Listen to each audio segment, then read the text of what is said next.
the word gets out that Absalom is planting a revolt. I wish I had time to really preach this story, but Absalom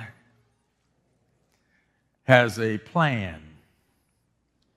And as David hears that he has killed Ammon, the Bible next says that Absalom goes to his maternal grandfather's home, who was the king of Geshur. And he goes there and he lives there for 2 to 3 years because David won't let him come back. Well, you know the story. Joab, David's general, intercedes and tries to reconcile David and Absalom so that he can come back. And so Absalom, 3 years later, comes back to Jerusalem. David says, you can come, but here's the thing. You can come back to Jerusalem, but you are no longer permitted to sit in my presence. Let me give you just a quick sidebar. When someone does you wrong and they ask for forgiveness,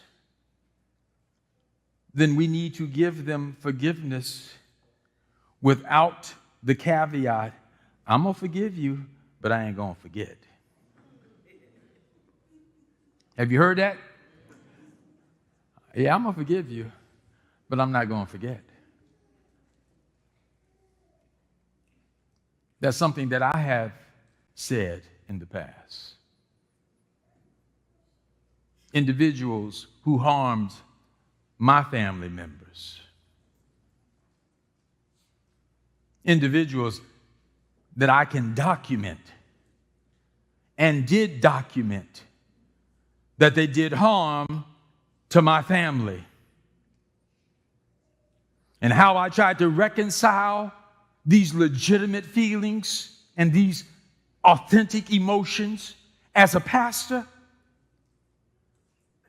How I tried to reconcile that is that I had to say, well, now, Lord, you told me to forgive, and I'm forgiving them, but you don't expect me to forget. Folks, this was the mentality of David. He says, okay, Absalom, you killed Ammon because he raped your sister, so I'm going to let you come back to Jerusalem, but you will not be able to come into my presence.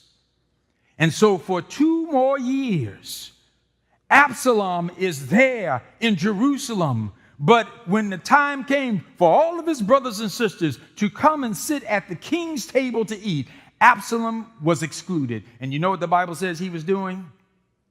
At that time, the Bible says that he had hired 50 chariot runners, had purchased 50 chariots who ran before him, and he was sitting at the gates of the temple. When people were lining up trying to get a judgment from the king, he was out there being a fifth columnist. He was out there telling the folk, I understand what you're going through. The Bible says he would take their hand, Vashon, and he would shake their hand, give them a brother soul shake. And he says, I know what you're talking about. If I were the judge, this is what I would do. So while David is thinking that Absalom is just sitting there and lurking and brooding, he is plotting.